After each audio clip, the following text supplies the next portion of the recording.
Nearly August, which means it's Coffs Cup Day, Friday. We've got the big boss, Tim.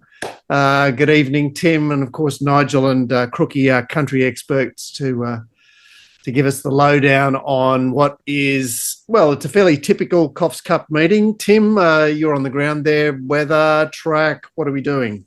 Yeah, Mark, the weather's been pretty good.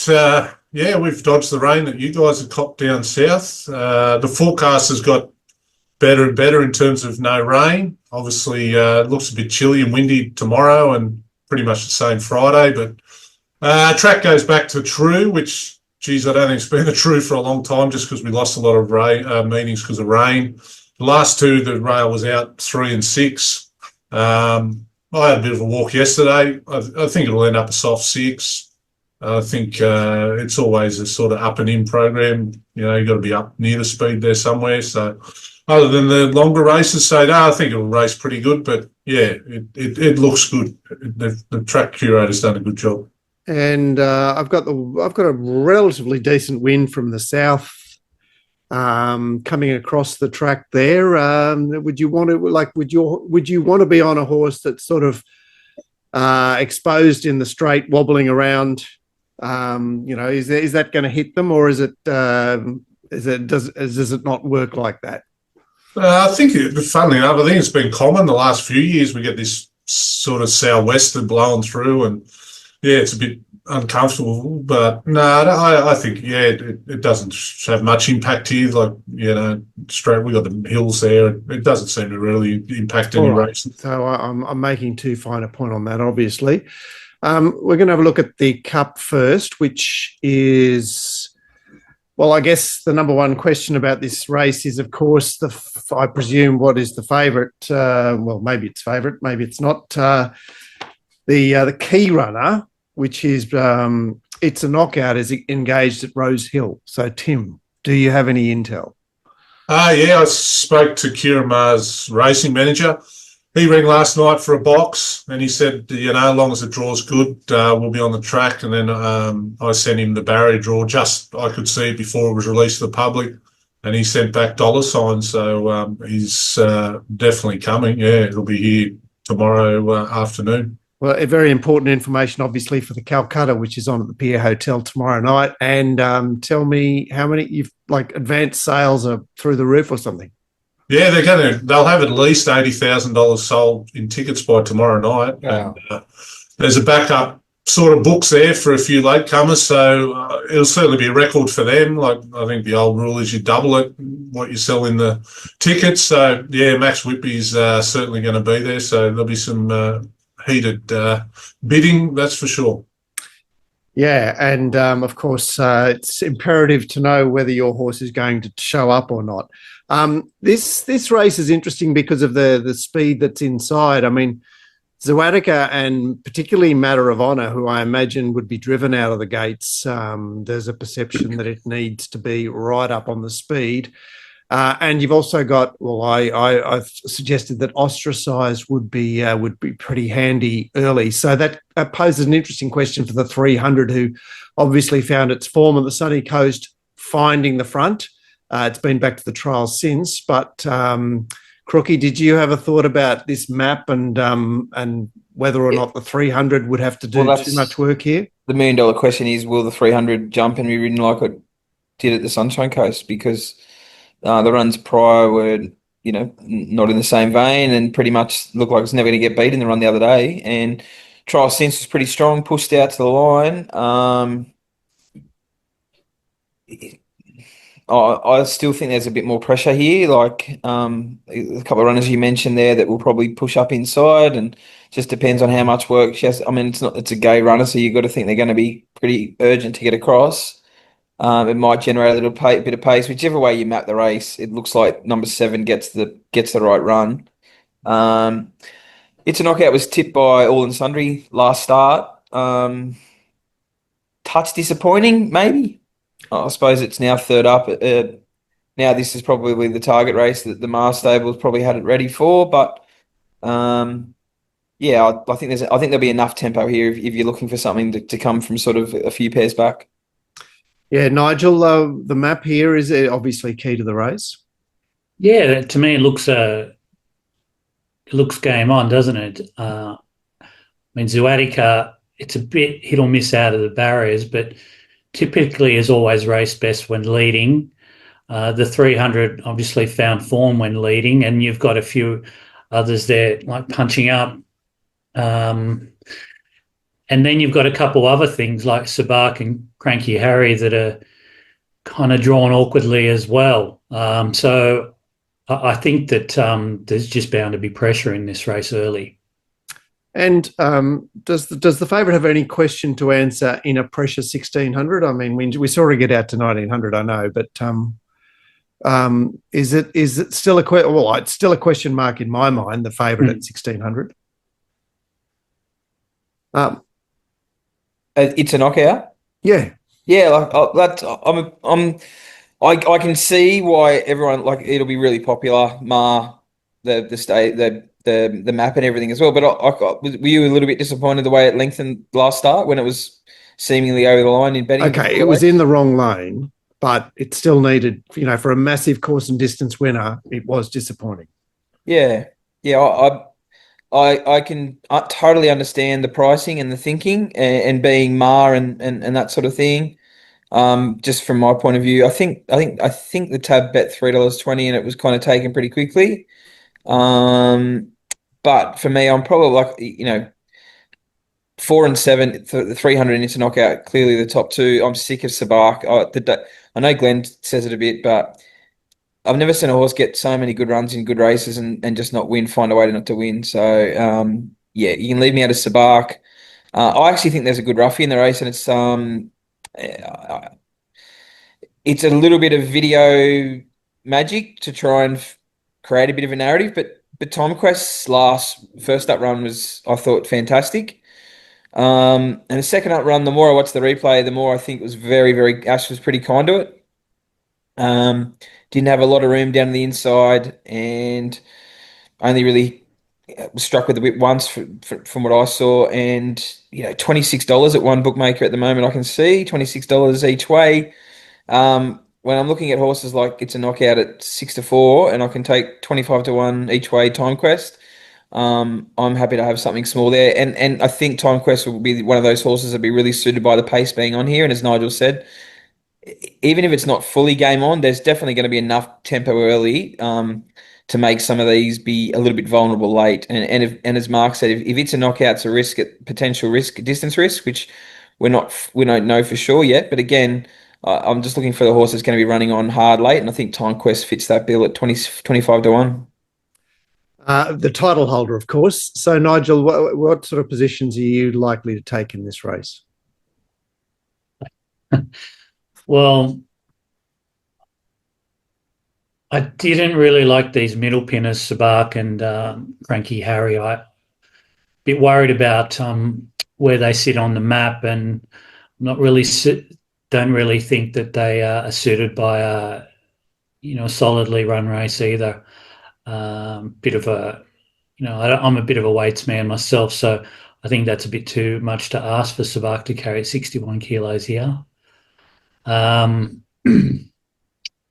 In terms of the 300, I'm prepared to risk it. I think that last start it got a very cushy lead. I think the first 4 home were 4 of the first 5 round the bend.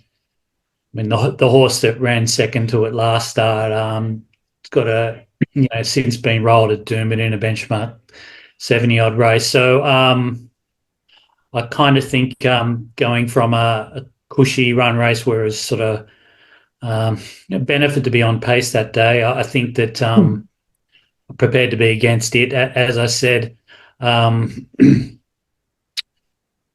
the It's a Knockout for me is entitled to be favourite, and it's entitled to be, in my opinion, closer to $2. I think that for people that have studied the map coming out of its last race, I think racing off the fence was an excuse. I think 1600 suits it better for its stage of prep today. And yeah, I did give Time Quest a bit of a chance there. You know, I saw it swoop home last year and from last, and you know, a high pressure race where, you know, of course it's a knockout. You know, thrashed it last start, but I think you know, we know it's capable of winning this race. So, you know, if everything does, you know, work out perfectly for it, it's a roughie worth having on your side. So yeah, I think I'm gonna have to. I don't know if I'm gonna remortgage the house here, but um, you know, to get involved in the Calcutta. But yeah, I think it'll go for quite. You know, you'll be spending a lot to buy it's a knockout. Yeah, but I guess it does shut out a few players, doesn't it, Tim? I mean, that's the thing about large pool Calcuttas is that you need to be well heeled and well organised to be a player in the favourite stakes.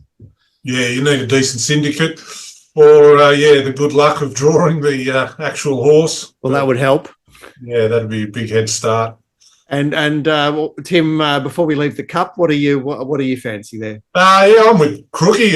You know, this is a very unique track, Coffs Harbour, and plenty of horses will look like you know, Far Lap here, and then they'll leave Coffs Harbour and struggle to win. So I think Conquest just having that hit out here, and was a pretty impressive win last year. Charterhouse won Akira Mars, was pretty firm in the market that day, and he went straight past that horse. So yeah, I think like you boys have said, 25-1 Time Quest versus 6-4, it's a knockout. I'm pretty happy to go the other way.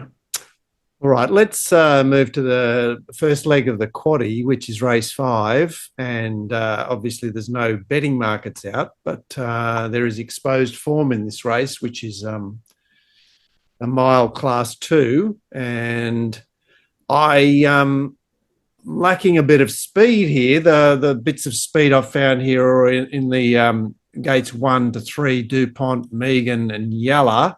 Obviously, it's a capacity field of 14 and a long run to the bend. So if something wants to get urgent, they can. Nigel, do you have a horse that you expect to be favoured in this race? I think number 6, Snitzenegger, coming out of highway grade, is probably the most likely to start favourite. I think, you know, before it hit the metro track there, it was, you know, running quite honestly. So probably what you know. Right, so it's a low grade race if one of Jeremy Sylvester's is poking its head up there. And was there anything else you wanted to offer about the race before I gave it to someone else? Number 13, my Pepperjack. I think it's been transferred from North Queensland to Sally Taylor and ran decent race first up at Grafton. Home track here. You know, it's got the capability to. The potential's there for it to improve. It did trial well before its first up run as well. I actually had a nibble at it first up each way. So, you know, really open as the heads race. The 2 runners that I'll probably look at having something small on are Bianco Nero, who you might know, Mark, from back in Sydney days. Yeah, Matthew Smith, wasn't it? Yeah, I think it and my Pepperjack just at I'm expecting them to be okay odds too in the market. So I'm going to have something very small on those 2 runners in this race. It is often a locals race. Tim, you don't own anything in this race this year? No, I've won a couple of Mercer Miles with Galway previously and Capsali, but they're pretty strong tip around for my Pepperjack. So interesting how price it goes up. But yeah, I know the camp's very happy with that horse. Yeah. All right, that sounds very interesting. The Daniel Baker is race 6. And there's a mare here that I got the shock of my life when I saw its name. Obviously, it did run at the Grafton Carnival, but Bettino Ruby had 3 years off. And then I went looking for I don't know, some progeny, because I thought, well, she must have been breeding through that time. Anyway, I couldn't.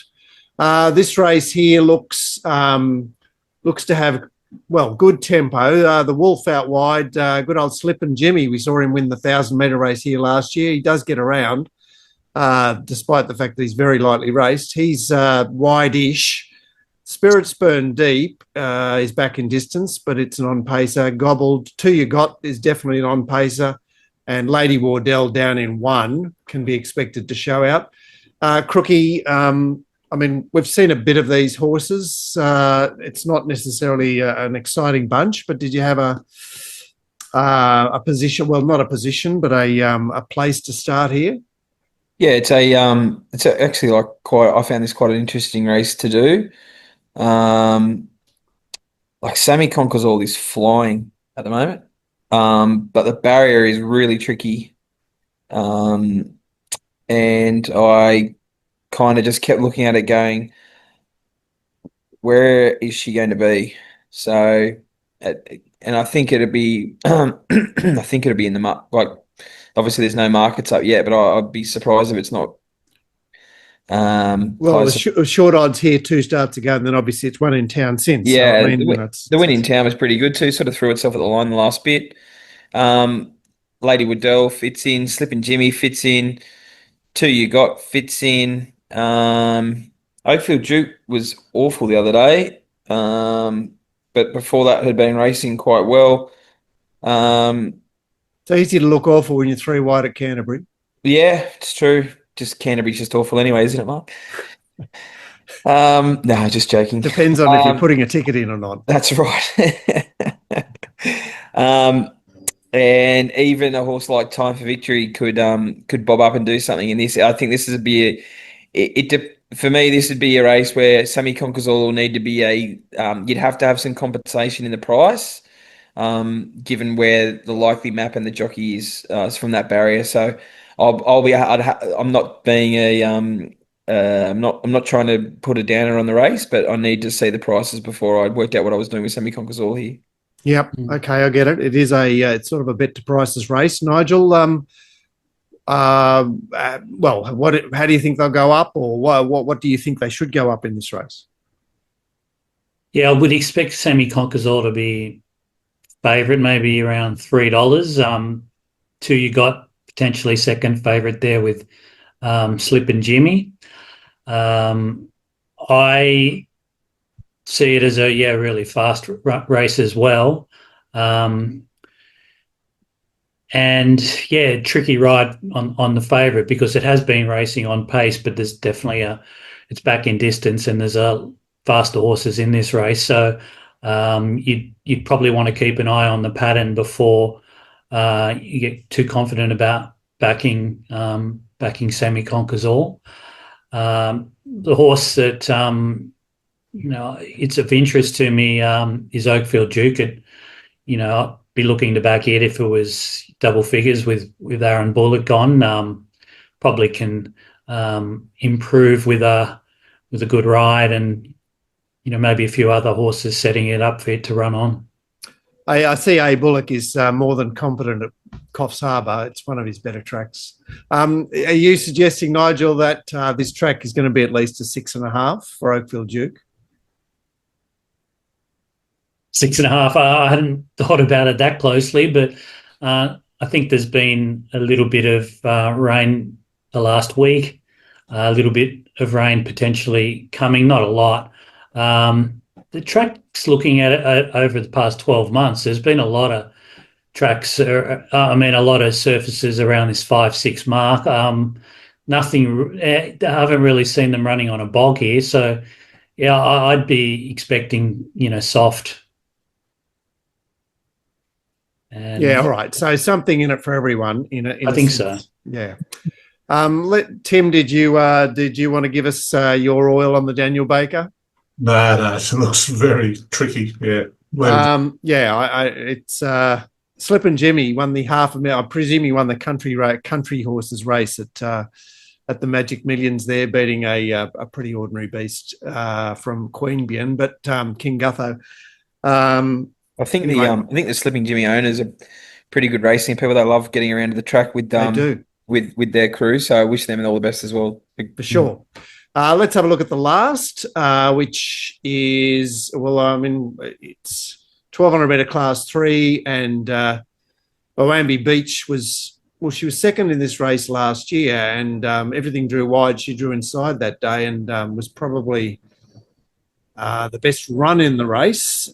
She's drawn wide this time. I've got a deep emergency Jules Statement, who's really a 1,000-metre horse. I've got it with Hell of a Teen, who led a 1,000-metre race at Kensington just recently, so I expect it to be part of the lead.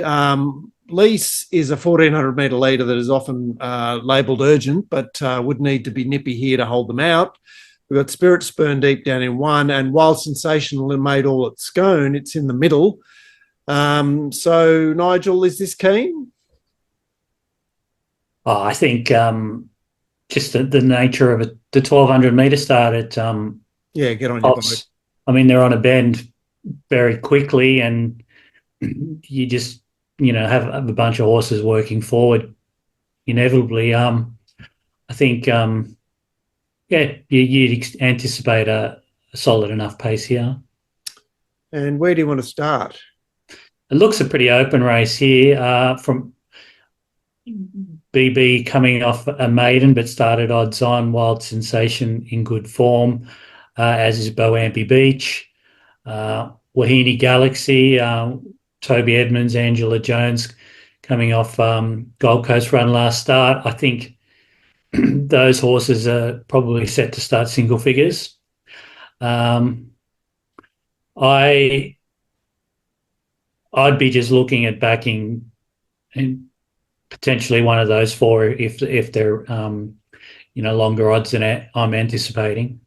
All right, Crookie, you got a view on this nightcap here? Yeah, I think Wild Sensation's going really well.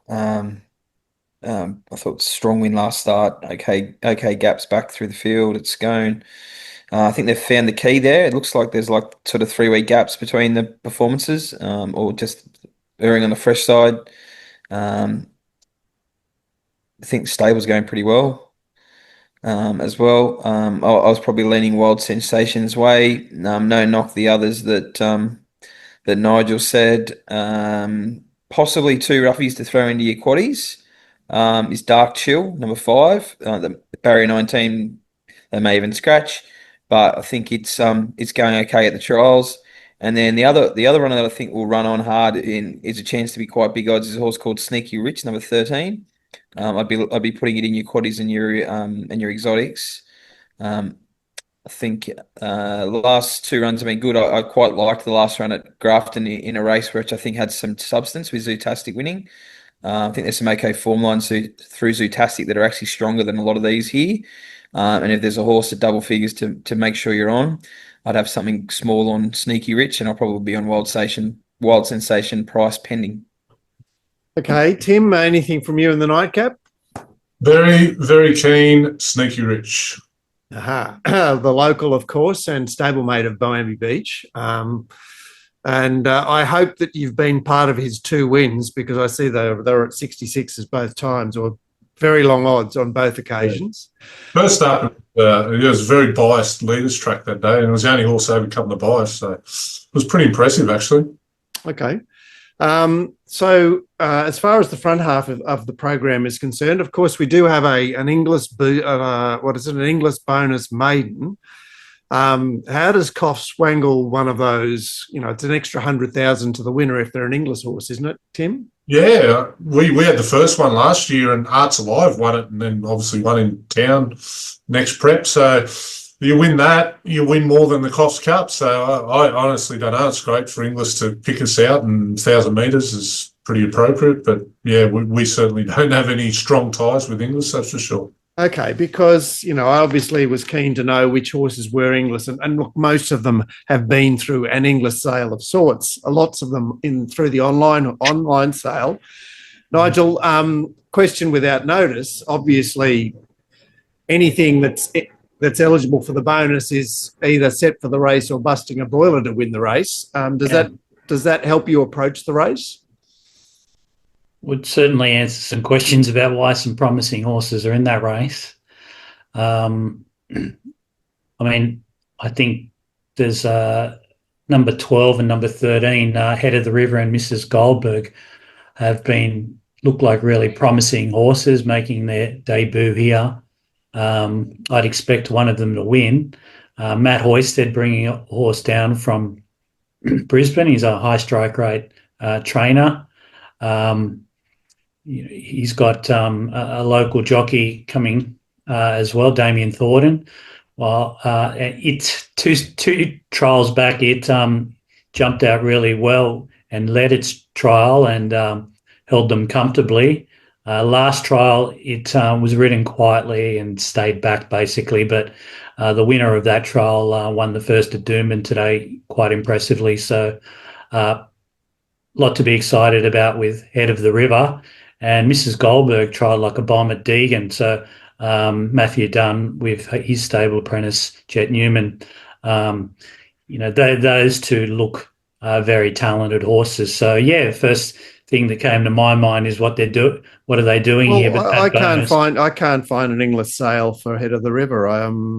Which maybe I'm missing something, but yeah, it appears to be just racing for the prize money. It's still a super maiden showcase, like 22,000 of the winner. It's not a bad purse. Okay, yeah. Crookie, is there something in that race that you wanted to mention? I'll just mention, to me, I thought of the 2:13 trial better than 12, but admittedly 12 looked to be probably given a quieter trial, the most recent one, in what was a stronger heat, but 13 in a very weak heat looked the absolute goods, but Nigel made the case for both those quite well. I think there's one that the market may miss here in number 3. What's the Time, Mr. Wolf? For any video watchers out there, if you backed this at Grafton, you would be entitled to be a bit sick. It was 60. It's like this will be big odds, and I'll be on the place more than the win. But it should have been far closer to winning the race. I was in a hopeless position on the corner and never really had a crack at him. Talk Tiamo has come out and won since pretty well. I think it'll be big odds and worth having something on or adding into your Quinellas exactas and trifectas with the 12 and 13. And probably the other two runners I'd mention for the exotics or roughies there to play in with 12 and 13 and 3 would be More Bar, who I think has trialled okay from Noel Mayfield Smith stable. And I think number 10, Jasira, who had trialled a lot better this time than its first prep. Be interesting to see if it backs up because it did race. I had something on it on Sunday at Muswellbrook and was big odds and hit the line pretty well and behind a horse that had city form that was that raced at Muswellbrook on Sunday. I think it was a Tommy Wong runner. And there was pretty good margins back through the field there. So, yeah, obviously the 12 and 13, I lent 13 over 12. And I think 3 is going to be massive odds and make sure you're on at the place. And for your exotics, you want to be making sure that 3, 7, and 10 fit somewhere in there, even in the lower end of your exotics. Yeah, I said that. What's the Time, Mr. Wolf is a fool to Lordster, who won his highway first up, and obviously down the track there on Saturday in a regular metro race. Is there something in the first 3 races that we should be aware of? Is there? Obviously, we've got the 1,000-metre opener, the 1,400-metre maiden, and then the time-honoured Ken Howard, 2,000 metres. I'd say with the first 2 races, Star Ambition and in the second race, Lord of the Flames, they both looked the opening favourites to me. This point in time, you wouldn't know if they're going to open $1.50 or $3. If they open, closer to $3, they'd be bets for me. Lord of the Flames, tricky barrier, but looked to work home really well in its debut run at Grafton, and looks like it'll eat up the 1,400. And then, in race 3, the Bullock Ride Twigman probably looks the horse with the most ability in that race, and Bullock normally gives them a good ride, so I'd expect it to be hard to beat in race 3. I see it's dual engaged at Eagle Farm. And Crookie, anything from you in the first 3? Yeah, I was pretty similar to Nigel. I think it's 4 and 7, 7 or 4 in the first. Zoom outcome, he's having a really good prep. But Star Ambition was obviously quite impressive the other day. Race 2, I think it's 11 from 2 or 2 from 11. It'll come down to prices there. I think Impending Fortune probably gets a better run on the map, but 11's the best horse for sure. And then there's a good roughie maybe in that race, a horse called Beautiful Joe, who will be any old odds. I'll be having something to place on it. And then the other roughie in that race will be Insane Chaos, that I'll be looking at working in somehow. And in race 3, Twigman from Pure Deal and Sheriff Cody. Twigman from the Hot Stable with a top jockey. Pure Deal was pretty good the other day at Grafton. And Sheriff Cody very rarely runs a bad race. I'd be surprised if the winner didn't come from those 3. All right. Well, hopefully you can follow the way that I've meandered around this particular program, but you will find Nigel and myself at the Pier Hotel tomorrow evening to see how the Calcutta unfolds, and obviously we'll be backing up at the main event, which is Friday, Coffs Harbour Cup Day, Horse's birthday. I'm excited to be there. Who wouldn't want to be there? Thanks, Tim. Thanks, Nigel. Thanks, Crookie. And I hope Friday is good for all of you and everyone who's listening, watching. Thanks, guys. See you, Mark. Thanks, Mark. Thanks, Mark. Hey, can you guys take a photo of the Calcutta when it's done and just post it on Twitter, Mark? Maybe or just send me a text. Sounds like a thing to do, and I'll pop it in the chat. I love I love seeing what they end up going for. It actually, it's not a bad lead sometimes if you know who's bought what. It's fascinating stuff. All right, we'll do See that. you guys. Hope the weather's kind to you. Have a great time up there. Thanks for watching, and good luck on Friday, everybody.